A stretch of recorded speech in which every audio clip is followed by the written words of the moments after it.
إيمانهم ولا هم ينظرون فأعرض عنهم وانتظر إنهم منتظرون. صدق الله العظيم. الفاتحة. أعوذ بالله من الشيطان الرجيم. بسم الله الرحمن الرحيم. الحمد لله رب العالمين الرحمن الرحيم مالك يوم الدين إياك نعبد وإياك نستعين اهدنا الصراط المستقيم صراط الذين أنعمت عليهم غير المغضوب عليهم ولا الضالين. آمين. Amin amin. Bismillahirrahmanirrahim. Alhamdulillahi rabbil alamin. Wassalatu wassalamu ala asrafil anbiya'i wal mursalin Sayyidina wa maulana Muhammadin wa ala alihi wa sahbihi ajma'in. Subhanal munaffisi an kulli madyun, subhanal mufarrizi an kulli mahzun, subhana man iza arada syai'an ayyakula lahu kun fayakun, subhana man ja'ala khazainahu bainal kafi wan nun. Ya mufarrizu fariza hammana wa ghammana wa alana farzan azilan birahmatika ya arhamar rahimin.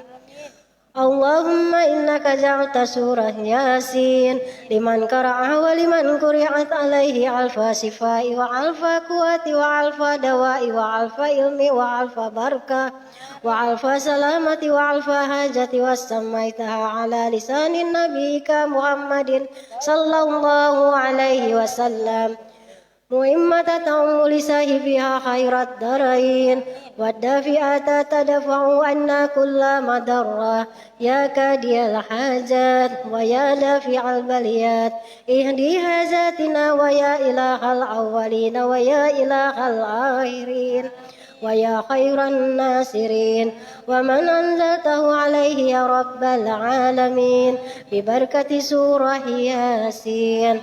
Allahumma asfina bisifaika wa dawina bidawaika sifaan ajilan kamilan bihaqqil Qur'anil azim wa nabikal karim wa bihaqqi surah Yasin.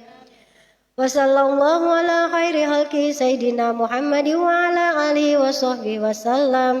Subhana rabbika rabbil izzati amma yasifun wa salamun alal mursalin walhamdulillahi rabbil alamin.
Bismillahirrahmanirrahim. Assalamualaikum warahmatullahi wabarakatuh. Alhamdulillah. Alhamdulillahilladzi asra bi 'abdihi lailan minal masjidil haram ila al masjidil aqsa. Wassalatu wassalamu ala sayyidina Muhammadinil Mustafa wa ala alihi wa sahbihi ulis sidqi wal wafa.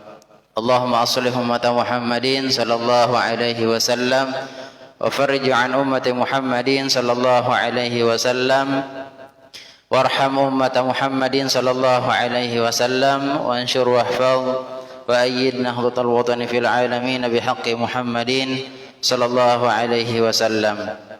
Subhanaka la ilma lana illa ma 'allamtana innaka antal alimul hakim wa tub 'alaina innaka antat tawwabur rahim. Amma ba'd. Sebelum kita mulai, mari kita sama-sama berniat i'tikaf di dalam masjid ini. Mudah-mudahan dengan niat i'tikaf kita di dalam masjid ini dihitung ibadah oleh Allah Subhanahu wa taala selama kita berada di dalam masjid. Bismillahirrahmanirrahim. Nawaitu an a'takifa fi hadzal masjid ma dumtu fihi lillahi taala.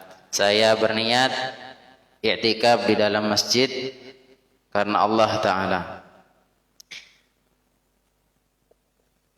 Ibu-ibu, hafizana wa iyyakumullah. Alhamdulillah pada sore yang penuh barokah ini, di sore ini berbeda dengan sore yang lain ya. Sore Rabu hari ini berbeda dengan Rabu kemarin. Kenapa? Apa yang beda ya? Karena menyambut nanti malam itu pas tanggal 27 Rajab. Ya, 27 Rajab nanti malam Kamis ya, hari Rabu malam Kamis. Ini menjelang detik-detik perubahan atau pergantian hari itu. Kalau dalam Islam kan, dalam bulan Hijriah itu terhitung ketika begitu azan maghrib sudah masuk hari Kamis. Ya, malam Kamis artinya sudah masuk malam Kamis, berarti besoknya Kamis. Jadi ada pertanyaan itu ibu-ibu ya. Mana lebih duluan hari atau malam? Jadi jawabannya mana duluan ibu? Hari atau malam? Duluan malam. Iya, dalilnya sebelum kita di hari Rabu ini tadi malam sudah malam Rabu ya. Tapi kalau biasanya di kota-kota atau di suatu daerah itu menyebutnya dengan malam Selasa malam tadi itu bahasanya. Kalau sekarang berarti Rabu malam. Tapi kalau dalam bahasa agamanya itu sudah masuk malam Kamis. Ya, karena sudah pergantian ya ke malamnya gitu ya. Ke malamnya. Jadi spesial malam ini Ibu sepakat para ulama bahwasanya kebanyakan dalam kitab itu terjadinya Isra Mi'raj atau Mi'rajnya Nabi itu ketika tanggal 27 Rajab. Ya, tanggal 27 Rajab. Jadi malam ini Bapak Ibu atau Ibu-ibu silahkan dengan menyambutlah ya, kita mengingat kembali peristiwa yang luar biasa itu dengan sama-sama mengisinya dengan ibadah ya. Bagi ibadah kalau bisa besoknya puasa sunnah ya kan. Sama-sama lah kita sama-sama.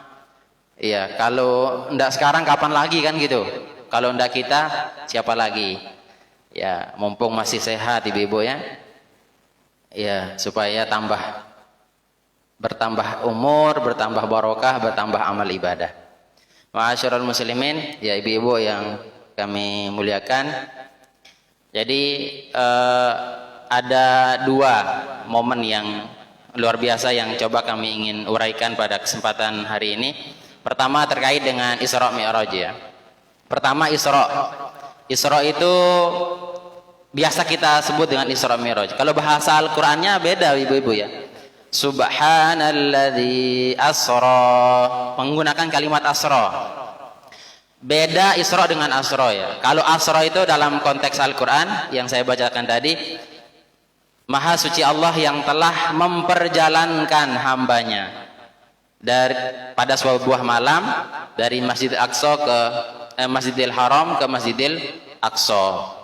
Nah, kalimat dalam Al-Quran ini menggunakan asra, artinya memperjalankan. Allah yang memperjalankan hambanya. Jadi Nabi itu statusnya sebagai apa? Yang diperjalankan, atau bahasa kita kalau bahasa kiai dengan santri atau dengan jamaah itu yang diundang siapa? Nabi. Bahkan disiapkan kendaraan terindah, termewah, terspesial lah saat itu gitu. Yaitu kendaraan yang kita kenal dengan sebutan ya buraq itu ya, buraq. Disebut dengan buruk pertama karena kata ulama ya, karena sangat putih. Ya, binatang itu sangat putih. Itu ada di surga. Kemudian dikatakan buruk karena terambil dari kata-kata barqun, yaitu artinya cahaya, kilat. Kilat yang sangat cepat gitu ya. Itu sehingga disebut dengan buruk. Sehingga kalau kita mengartikan orang-orang kafir saat itu tidak percaya dengan peristiwa Isra Mi'raj, sangatlah tidak pantas gitu ya. Pertama karena Allah sendiri yang memperjalankan hambanya di sini yaitu Nabi Muhammad SAW.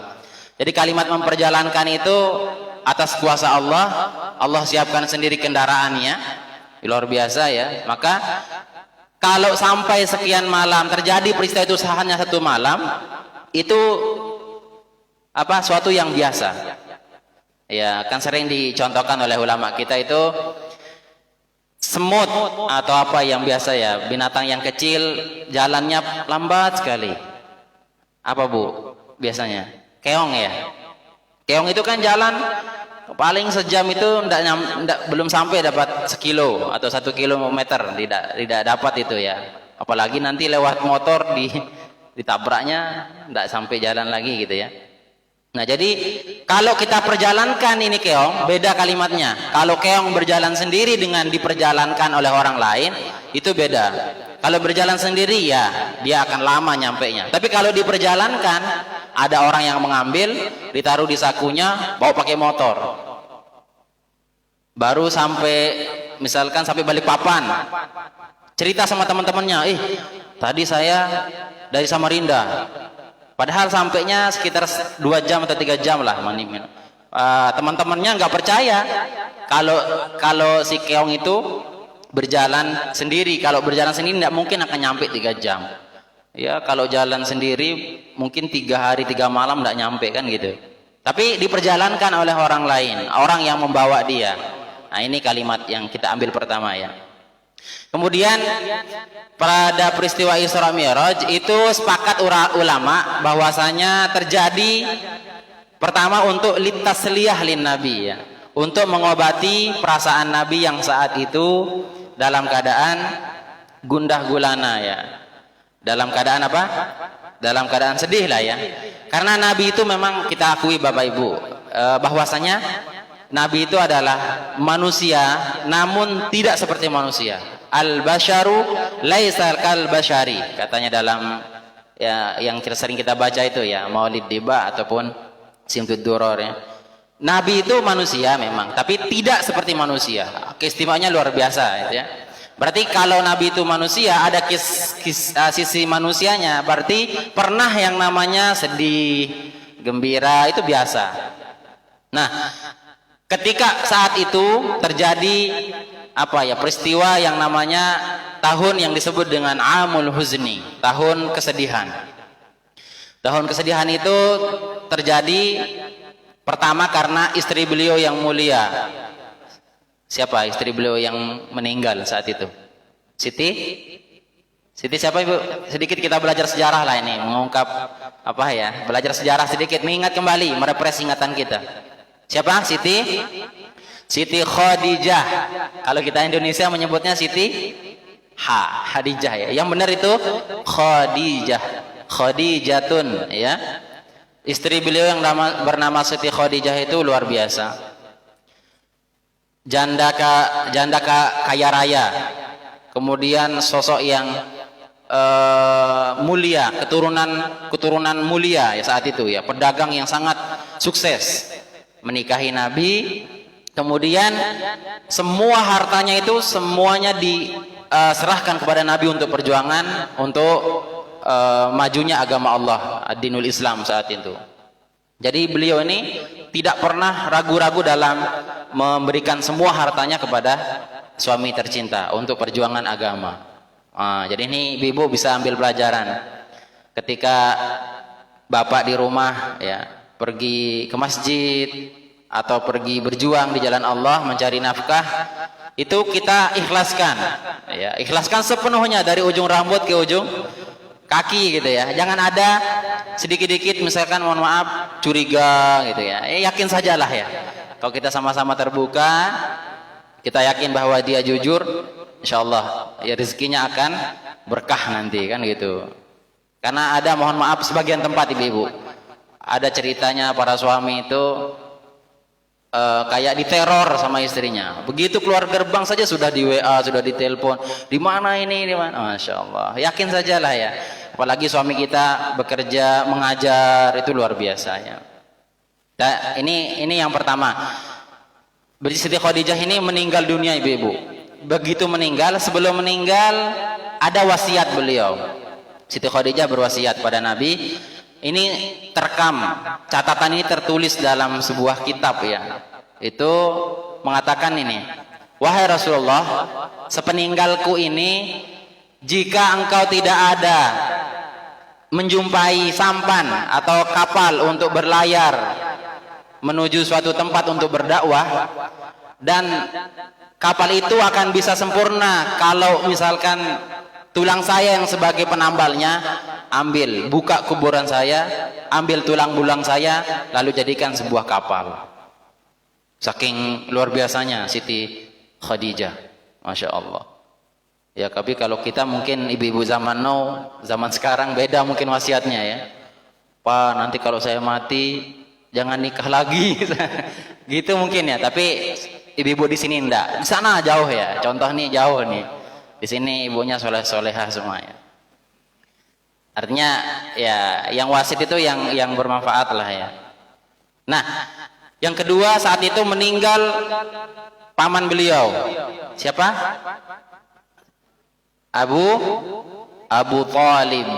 Paman beliau ini luar biasa, yang membackup semua jalan berdakwahnya beliau itu sebenarnya Abu Thalib, sehingga beliau tidak diganggu oleh orang-orang Quraisy. Itu karena jasanya Abu Thalib.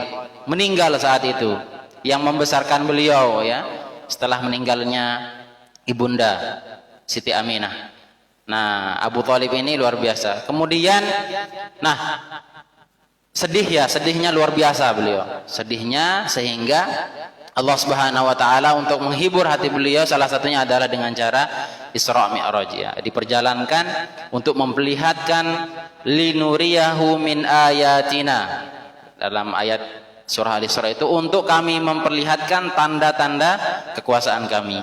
Nah, di sanalah Rasulullah SAW diperlihatkan suasana surga, dilihatkan suasana neraka, dilihatkan siapa penghuni surga itu sudah dilihatkan oleh Allah Subhanahu wa taala, siapa penghuni neraka pun dilihatkan oleh Allah Subhanahu wa taala.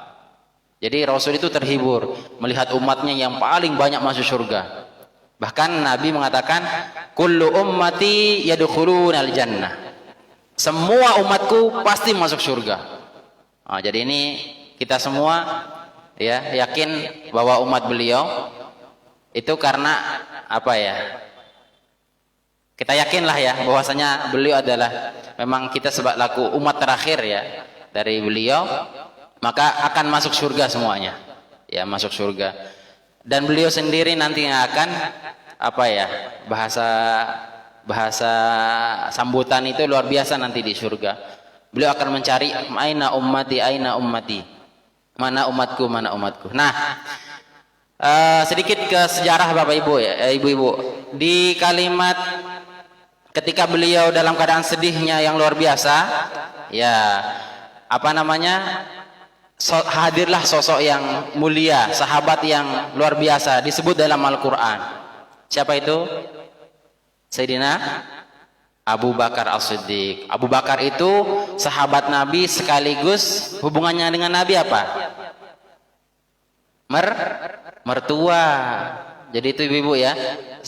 Abu Bakar itu mertuanya siapa? Nabi. Siapa yang dinikahi oleh Nabi anaknya Abu Bakar? Ayo, ini pelajaran nih. Ditanya sama cucunya nanti. Siti Aisyah. Siti Aisyah itu ada saudarinya. Siapa namanya? Siti Asma. Siti Asma itu siapa? Siti Asma itu anaknya Abu Bakar yang selalu mengantarkan makanan kepada Abu Bakar dan Nabi ketika bersembunyi di gua Hira atau gua Tsur? Gua Hira itu tempat menerima. Iya, Gua Thur masih tempatnya Bu, tidak akan kemana-mana. Mudah-mudahan kita semua nanti sama-sama langsung ke Gua Thur ya. Goro Thaurin ya, Gua Thur. Kalau Gua Hira itu tempat bertahanusnya Nabi ya gitu kan. Jadi Abu Bakar itu nama aslinya Abu Kuhafah. Ya, Abu Bakar itu nama apa yang disebutkan oleh Nabi, diberikan oleh Nabi. Bapak yang pagi-pagi masuk Islam. Jadi kalangan bapak yang pertama kali masuk Islam itu Abu Bakar. Kemudian disebut namanya dalam Al-Quran. Tapi tidak secara nama, tidak menggunakan nama, namun menggunakan idhuma fil ghar idh yaqulu li sahibihi la tahzan innallaha ma'ana. Disebutkan, ingatlah ketika keduanya berada dalam gua. Kemudian Nabi mengatakan kepada sahibnya, temannya, maksudnya Abu Bakar. Disebut kalimat Al-Quran itu sahib, maksudnya Abu Bakar. Janganlah engkau takut, janganlah engkau gundah gulana, janganlah engkau sedih wahai Abu Bakar, sesungguhnya Allah bersama kita. La tahzan innallaha ma'ana. Jangan engkau sedih, jangan engkau gundah gulana, sungguhnya Allah bersama kita. Itu kata Nabi, sehingga tenang Abu Bakar ya. Bayangkan ibu-ibu masuk gua itu, guanya gua tua ya. Kemudian ada bolong-bolongan sedikit, itu ditambal oleh bajunya beliau, dibuka, disobek, ditempel. Takut kalau ada binatang yang menggigit. Benar, ketika berada di dalam, ketika Nabi ya gambarkan dalam kitab itu, Nabi menyandar kepada Abu Bakar gitu kan, sampai sahabat seperti sahabat biasalah. Di lubang samping ya digambarkan dalam kitab itu, di samping kanan itu ada lubang, keluarlah apa? Kalajengking ya. Ada yang mengatakan ular, ada yang mengatakan akrab. Akrab itu kalajengking. Digigitnya Abu Bakar sampai menangis beliau, mau teriak, tidak mau supaya Nabi saat itu sedang agak tertidur, supaya tidak mengganggu Nabi. Akhirnya apa? Abu Bakar dengan gagahnya menahan gitu sampai menetes air mata beliau, kesakitan menahan sakitnya. Kenalah pipi Nabi. Kalau tidak salah pipi, ada yang mengatakan tangan ya. Terbangunlah Nabi, terbangun. Ada apa wahai Abu Bakar? Barulah lihat Rasul melihat Abu Bakar tergigit oleh. Lalu apa yang dilakukan Nabi? Selaku sahabat yang baik dan selaku mertua, menantu dari mertuanya, beliau mengambil tangan Abu Bakar, lalu dibacakan bacakan suratul Fatihah, ditiupkan, seketika sembuh. Nah, ini yang dijadikan dalil bagi orang yang menjadi, bahasa kita di kampung itu apa ya? Bukan tukang mantra sebenarnya, itu bahasa dukun kalau mantra. Kita yakin saja ibu-ibu, kalau misalkan ibu-ibu lagi kena apa, bacakan Fatihah. Kalau tidak yakin dengan dirinya, suruh orang lain. Itu bukan syirik ya, bukan sihir juga bukan. Kalau mengatakan itu bid'ah haram, masuk neraka, ini salah itu ya. Kan kita baca Quran, kita niat dengan Al-Quran yang kita baca, kita niatkan obat, bismillah jadi obat, kan gitu ya. Jadi bacakan apa, kena setrikaan atau kena udah mengiris bawang, ya bacakan aja bismillahirrahmanirrahim ke Fatihah, tiup gitu ya. Itu dalilnya boleh, itu Nabi sendiri melakukan itu ya. Tapi jangan sampai jumpingnya enggak dengan bacaan yang tidak kita jelas, yang tidak jelas gitu ya, pakai bahasa-bahasa yang enggak jelas. Nah, ini Abu Bakar. Kemudian siapa lagi yang salah satu sahabat Nabi yang menjadi mertua Nabi? Siapa? Sayyidina Umar. Abu Bakar, Umar. Ini sahabat sekaligus mertua Nabi. Siapa yang menjadi istri Rasul, anaknya Sayyidina Umar? Siti Hafsah. Ini ibu-ibu perlu tahu juga ya. Ibu-ibu tahunya apa ya? Film zaman sekarang ibu-ibu tuh yang lagi viral bu apa?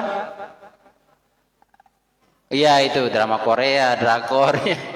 Padahal Korea itu apa ya, pemainnya tuh nggak Islam ibu ya. Lebih baik kita mengidolakan ustaz-ustaz kita itu kan, atau kiai kita, itu lebih bermanfaat gitu kan. Apa tadi? Sayyidina Umar. Itu ada siapa? Sahabat sekaligus mertua Nabi. Kemudian 4 sahabat Nabi yang mulia ini, Khulafaur Rasyidin, Abu Bakar, Umar, Utsman dan Ali, itu adalah menantu Tuh, jadi mertua, menantu itu orang-orang pilihan ibu-ibu. Ini pelajaran buat ibu-ibu yang punya anak gadis. Minimal kalau kita nggak apa ya, nggak ada bakat sisi kiai, minimal menantu kita kiai kan gitu. Atau mertua kita kiai. Ada kesempatan kok ibu-ibu, silakan ya. Jadi Nabi seperti itu.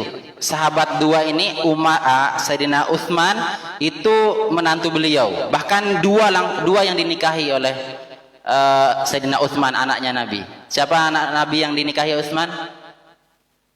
Oh, enggak tahu. Taunya apa ibu ini? Siapa? Siti Ruqayyah dengan Ummu Kulsum. Ini nanti pulang nanti buka catatannya. Pak, siapa nama menantu Nabi yang dua itu nak? Oh, Sayyidina Utsman dengan Ali. Pinter, bapaknya kan ikut ngaji pengajian di sini ya. Iya. Nah, itu yang dinikahi oleh Utsman. Makanya Utsman itu gelarnya apa? Zinnurain, orang yang memiliki dua cahaya. Artinya cahaya Nabi itu anaknya kan dua orang dinikahi. Iya. Ada yang mengatakan dinikahi itu setelah meninggalnya Ruqayyah kemudian Ummu Kulsum. Jadi dua, enggak sekaligus dua. Yang keempat Sayyidina siapa? Ali. Sayyidina Ali itu menantu Nabi. Siapa yang dinikahi oleh Sayyidina Ali? Kalau ini enggak tahu keterlaluan nih. Siti Fatimah. Siti Fatimah Zahra. Yang punya cucu, yang punya anak dua, namanya Hasan dan Sayyidina Hasan dan Sayyidina Husain. Hasan itu kembar dengan Nabi dari ujung rambut ke dada. Itu kembar Sayyidina Hasan. Kalau Husain dari dada ke bawah, itu Husain. Jadi kalau kita mau lihat Nabi itu, kata sahabat itu, gandingkan yang kedua ini. Itulah perumpamaan Nabi, kegagahannya. Sayyidina Hasan dan Husain. Nah, ini yang punya cicit-cicit sampai Habib-Habib sekarang itu. Siapa tahu mungkin kita kena situ, cuma orang tua kita dulu nggak mau berbangga dengan marga. Ya, tapi kalau diurut misalkan saya bapaknya ini, ketemu Abu Lahab misalkan, itu terima aja gitu. Nggak tahu kita kan. Ibu-ibu ada nggak yang punya syajarah keluarganya? Yang punya ini keluarga saya, bapak saya ini, kakeknya sampai minimal 7 lah. Ada yang hafal nggak di sini? Itu kalau di pondok itu ibu harus hafal. Minimal sampai 7 kakek kita hafal. Iya kan? Apalagi sampai sahabat, sampai Nabi, itu luar biasa. Ya, nanti pulang ini catatan siapa nama bapak saya dulu. Nama bapaknya nggak ingat. Bapak orang lain tahu misalnya, atau secara bapaknya siapa, bapaknya terus ke atas. Carilah ya. Ya minimal koleksi gitu, baru dikasih tahu anak-anaknya. Jadi kalau di pondok itu ditanya itu. Jadi kalau di pondok itu kalau memperkenalkan diri, saya misalkan nama Muhammad Isra Zainuddin bin Salbiyah bin Muhammad bin Ahmad bin, ya nama atau dulu tuh lucu-lucu kalau nama-nama kampung ya. Ada namanya Kandik, ada yang Embun, Teh, dan seterusnya. Lucu-lucu namanya. Nah, itu Sayyidina Ali menikahi siapa? Siti Fatimah. Itu ya. Jadi sedikit ke sejarah. Singkat. Jadi peristiwa Isra Mi'raj itu endingnya adalah hadiah dari Allah Subhanahu Wa Taala berupa kewajiban apa? Sholat. Bapak ibu pernah nggak memikirkan atau mencari terjemahan bacaan dalam sholatnya? Pernah nggak berpikir, saya minimal nggak tahu bahasa Arab, tapi tahu bacaan yang saya baca itu, ketika sholat itu saya tahu apa yang saya baca dan tahu terjemahannya minimal. Pernah nggak kepikir kayak gitu? Pernah ya? Tapi kalau nggak pernah kepikir, berarti ibu itu standar imannya hanya imanu taqlidin namanya dalam kitab itu. Imannya hanya ikut saja. Kenapa sholat? Ya nggak tahu ya, apa dalil sholat ya. Kemudian kenapa ya saya sholat? Nggak tahu. Maka kalau ada pertanyaan seperti ini muncul kepada di benak ibu-ibu itu, maka Allah akan menghendaki kebaikan pada diri ibu-ibu untuk mau belajar. Jadi dengan ada perkataan tadi, ya nggak terpikir ya, minimal lah saya tahu bahasa Arabnya bacaan saya dalam sholat. Ya, yang saya garis bawahi di sini, ibu, ketika sholat, seandainya doa yang kita panjatkan ketika duduk di antara dua sujud itu dikabulkan oleh Allah, maka kita akan bahagia hidupnya. Apa doanya? Duduk di antara dua sujud. Rabbighfirli wa liwalidayya. Rabbighfirli warhamni wajburni warfa'ni warzuqni wahdini wa'afini wa'fu anni. Itu dibaca ketika duduk di antara dua. Apa artinya? Ya, jadi kalau kita tahu artinya tadi, akan selamat dunia akhirat, bahagia hidupnya. Kalau dikabulkan itu. Kenapa tidak dikabulkan? Ya disimpanlah di akhirat nanti ya. Ada yang dikabulkan sekarang, ada yang tidak. Minimal kita paham secara keseluruhan artinya. Apa artinya? Rabbighfirli, ya Allah ampuni saya banyak salah, saya banyak dosa, ya Allah ampuni. Warhamni, kasih sayangilah saya ya Allah. Wajburni, tutup segala aib kesalahanku. Jubur artinya tutuplah kesalahan, dosa. Kemudian wajburni warfa'ni, tinggikan derajatku ya Allah. Tinggi derajat di sini terpandang di masyarakat, dia orang yang baik, sesuai dengan soleh ya, sesuai dengan amalnya, kemudian perkataannya baik, tidak pernah menyinggung dan seterusnya. Terus warzuqni, berikanlah kami rezeki ya Allah. Rezeki yang kami sangka-sangka dan yang kami tidak sangka arahnya datangnya. Jadi kalau rezeki yang kita sangka datang kan kita tahu ya. Misalkan gaji bulanan atau apa, kita tahu arahnya. Tapi ada rezeki yang kita tidak tahu arahnya, tidak tahu datangnya dari mana gitu, tiba-tiba datang. Ada kekasih itu saking kasih sayang Allah Subhanahu wa taala. Ada yang rezeki yang tidak pernah kita minta namun dikasih oleh Allah. Apa itu? Ayo. Iya, rezeki nikmat bisa bernafas. Pernah nggak kita minta, ya Allah berikan saya kesempatan untuk bernafas? Tanpa kita minta Allah kasih. Coba. Kalau orang mahal loh nafas itu ibu. Di rumah sakit kalau nggak percaya pergi ke rumah sakit. Berapa harga oksigen itu? Sekali hirup untuk satu oksigen itu 70.000 kalau nggak salah. Itu sejam saja. Sejam kali 24 jam, 70.000 kali 24 jam, berapa juta itu? Masya Allah. Tapi kita tanpa minta kepada Allah dikasih. Apa itu?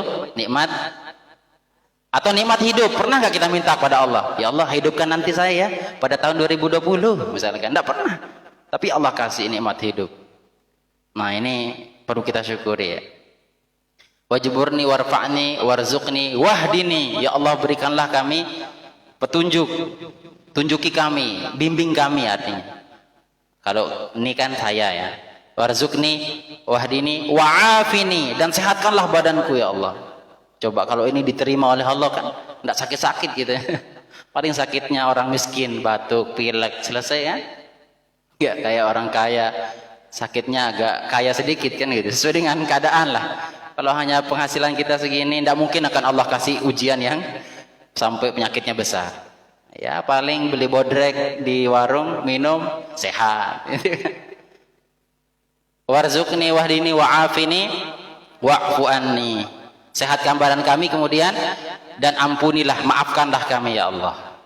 Itu berapa tadi ya? Allahumma ghfirli warhamni wajburni warfa'ni warzuqni wahdini wa'afini. 8 doa itu. Itu dari duduk di antara dua sujud saja ya. Belum doa yang lain. Iya, Masya Allah. Nah, inti dari Isra Mi'raj tadi adalah apa? Adalah perintah sholat dari Allah Subhanahu Wa Taala. Jadi Nabi itu Isra dan Mi'raj ruhan wa jasadan, ruh dan jasad, seanggota badannya semua. Tidak dalam keadaan manam, tidur ataupun dalam keadaan mimpi, tidak. Nyata, kejadiannya nyata. Nah ini menggambarkan kalau kita sholat, hadirkan hati kita, selain badan ini nampak, kelihatan, ya hadir juga hati kita sholat. Jangan terlalu kesana kemari lah pikiran kita, kan gitu. Kita lagi sholat loh ini ya. Itu terkadang memang godaan setan itu. Kita sholat, pasti ingat apa yang kita nggak ingat itu, ingat sudah. Oh kunci di atas lemari ya. Nasinya tinggal 2 menit matang, tahu ya. Itu karena setan hadir waktu itu. Nah, Jadi kalau sholat hadirkan hati, hadirkan jasad. Kalau bisa khusyuk. Kalau tidak mampu, Ustaz, kemana? Ya berusaha. Kenapa kita tidak khusyuk? Pertama, kita tidak tahu apa yang kita baca. Itu Ibu ya. Allahu Akbar. Kalau kita resapi, Allah Maha Besar. Saya kecil, Allah Maha Besar. Sami Allahu liman hamidah. Allah Maha mendengar bagi orang yang memuji. Berarti yang berhak dipuji dan yang Maha mendengar itu Allah. Kalau saya ini hanya diberikan nikmat pendengaran. Kalau Allah cabut nikmat itu enggak akan bisa mendengar. Jadi Allah kuasa, Allah segalanya. Itu kalau kita pelajari tauhid itu, Bu, segala yang kita baca itu kembalikan ke Allah, kemudian kita. Allahu Akbar, Allah Maha Besar, saya kecil. Allah, sami Allahu liman hamidah. Terus berikutnya, ya, maka kita akan sholat itu khusyuk. Salah satunya itu ya, yang sering saya contohkan ibu-ibu, orang yang khusyuk itu ibarat orang yang diundang menghadiri sebuah, atau ginilah yang biasa sering kita pakai, HP misalkan, HP. Ada orang yang pegang HP, sekedar megang, jadi sambil bicara gitu, bukan? Iya kan? Sambil megang, sambil ngelik, sambil bicara dengan orang biasa aja. Lalu ada tipe orang yang kalau sudah pegang HP, itu biar dipegang di belakang itu nggak akan ngaruh. Itulah ibaratnya khusyuk itu. Jadi kalau sholat khusyuk itu kayak pegang HP itu nggak hiraukan kiri kanan gitu kan? Biar loncat kiri kanan anaknya nggak hiraukan, pokoknya HP aja. Itulah ketika kita menikmati sholat. Kemudian biarpun apa kata orang, apa godaan setan, kita akan lalui itu. Nikmati dengan sholat kita. Nah, itu yang sedikit kita belajar ibu-ibu ya. Kita belajar sedikit demi sedikit, memang ini prosesnya lama. Tapi ya kalau tidak sekarang berlatih kapan lagi kan gitu. Ya, mudah-mudahan sedikit yang kami sampaikan ini ada manfaatnya. Sebenarnya kami akan sentil ke fikihnya sedikit, tapi sudah setengah berapa itu? Setengah 6 gitu. Setengah 5 ya. Nanti kita lanjutkan. Setengah 6 ya. Iya, wallah subhanahu wa ta'ala alam. Mungkin sebelum kami tutup ada pertanyaan dari ibu-ibu, bisa dari fikihnya atau apa ya, silahkan kalau ada yang mau ditanyakan, monggo. Nggih.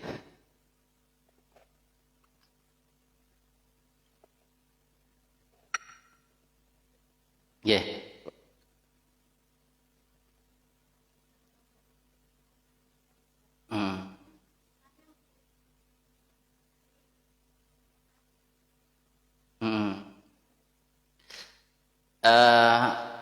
Besok ada undangan ceritanya, mau sholat, mau puasa sunnah, tapi keluarga sudah mengundang gitu kan, arisan dan seterusnya lah, padahal kita dalam keadaan sehat, kemudian tidak dalam keadaan uzur atau dalam keadaan istihadah ya.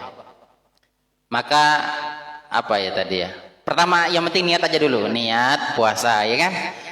Niat puasa ya, kalau mau makan sahur itu sunnah, jadi makan sahur itu bukan wajib. Kalau ada pertanyaan, kenapa enggak puasa? Saya enggak sahur tadi malam, berarti sahur itu wajib kan gitu. Padahal sahur itu enggak wajib. Yang wajib itu apa? Niat. Saya berniat puasa besok karena Allah Ta'ala. Itu pun dalam hati, bukan diucapkan. Benar puasa besok, udah niatnya puasa sunnah sudah. Nah, apapun yang terjadi setelah itu, kan kalau kita niat kebaikan, Allah langsung catat 10 kebaikan. Padahal belum puasa kita kan minimal lah sampai jam zuhud, sampai jam 8 gitu kan, sudah berniat puasa. Ya terserah ibu nanti kalau memang nggak enak dengan tuan rumah, tidak makan makanannya, ya lebih afdol mencicipi makannya supaya dia tidak tersinggung kan gitu. Apalagi dari perjalanan jauh gitu kan. Tapi kalau tuan rumahnya enjoy saja, kemudian memaafkan kita, kemudian ikhlas kalau kita nggak makan makanan dia, silahkan saja puasa kan gitu ya. Jadi ada alternatif nanti. Ini kalau mau menjadi orang yang soleh, ini benar-benar soleh ya, benar-benar solehah lah ya, kita sudah berniat awalnya tadi malamnya puasa, begitu ya kita tidak tahu perjalanan kan, siapa tahu hujan terus nggak jadi ke undangan kan ya, berarti puasa aja lanjut kayak gitu. Jadi alternatifnya niat saja dulu, apapun yang terjadi setelahnya itu urusan belakang. Niyatul mar'i khairun min amalihi, kata Nabi ya. Niatnya seorang itu lebih baik daripada amal yang dia lakukan. Jadi sudah niatnya itu sudah baik sebenarnya. Baik, ya. Jadi silakan aja, Bu.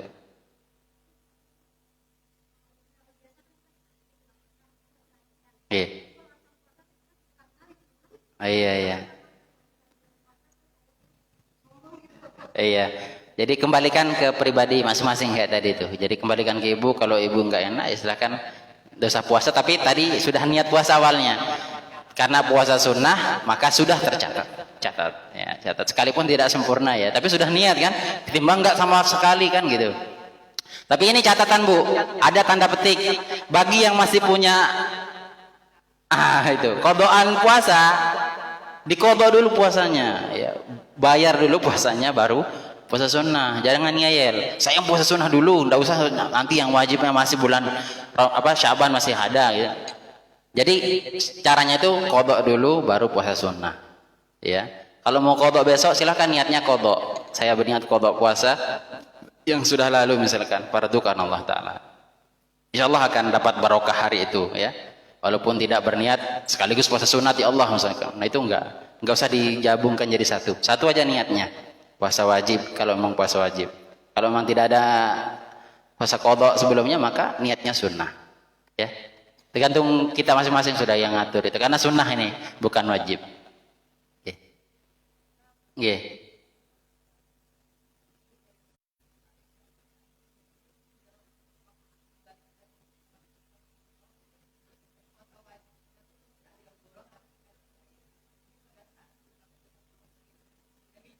Iya, iya. Nah itu bagus itu, kalau ada orang yang sadar dengan dirinya selama setelah akil balik dulu waktu kecil kan, setelah umur 15 tahun mungkin jarang sholat atau jarang puasa. Sekarang kita mau berubah, kita ingat kesalahan kita waktu sudah akil balik itu kan sudah wajib ya, Bu ya. Kalau sudah akil balik itu sudah haid misalkan bagi ibu-ibu, itu sudah wajib sholat, wajib puasa. Dia nggak sholat karena malas, dia nggak puasa karena malas. Begitu dia sudah hijrah ya, sudah ngaji, sudah paham agama, dia mau menebus kesalahannya, maka dengan cara yang tadi, kalau kita kodok sekaligus mungkin berat. Caranya bagaimana? Caranya puasa Senin Kamis tapi niatnya kodok. Saya berniat puasa kodok yang lalu, yang pernah saya tinggalkan, wajib karena Allah Ta'ala. Kelihatannya memang kalau orang lihat, rajinnya puasa Senin Kamis Bang, padahal orangnya sedang puasa, dan itu tidak ada yang tahu, kita sendiri yang tahu. Jangan umumkan sama orang lain, ibu-ibu saya ini puasa kodok loh, jangan gitu ya. Kita sendiri yang tahu, aib kita sendiri yang tahu itu ya. Jadi bagus itu, Bu. Kalau sholat gimana Ustaz?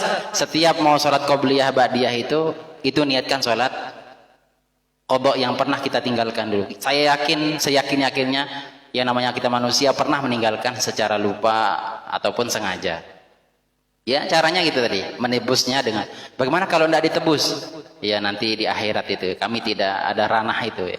Jangan memikirkan yang suatu bagian dari Allah Subhanahu wa taala. Itu ranahnya Allah Subhanahu wa taala itu. Ya, kalau kita hanya melihat zahir-zahirnya saja. Mudah-mudahan ada manfaatnya. Kita berdoa mudah-mudahan apa yang menjadi niat kita, hajat kita dikabulkan oleh Allah Subhanahu wa taala. Kita selaku pelajar, kita selaku orang yang sadar beragama, mudah-mudahan Allah tambahkan ilmu kita, tambahkan pemahaman kita untuk kita beribadah pada Allah Subhanahu wa taala dengan sebaik-baiknya. Kemudian kita doakan untuk kedua orang tua kita, guru-guru kita, orang yang telah berjasa kepada kita yang masih hidup, mudah-mudahan selalu diberikan kesehatan, keafiatan, panjang umur, murah rezeki yang banyak serta halal barokah ala taatillah, mati dalam keadaan husnul khatimah. Yang belum nasib ke tanah suci, mudah-mudahan Allah Subhanahu wa taala memberikan kesempatan untuk melaksanakan ibadah haji dan umrah. Dan yang telah meninggal dunia mudah-mudahan diampuni segala kesalahannya, diterima segala amal baiknya, ditempatkan di tempat mulia di sisinya. Ala haziniyah wa ala kulli niyatin salihah bi sirrin nabi wa ali nabi bi sirri suratil Fatihah.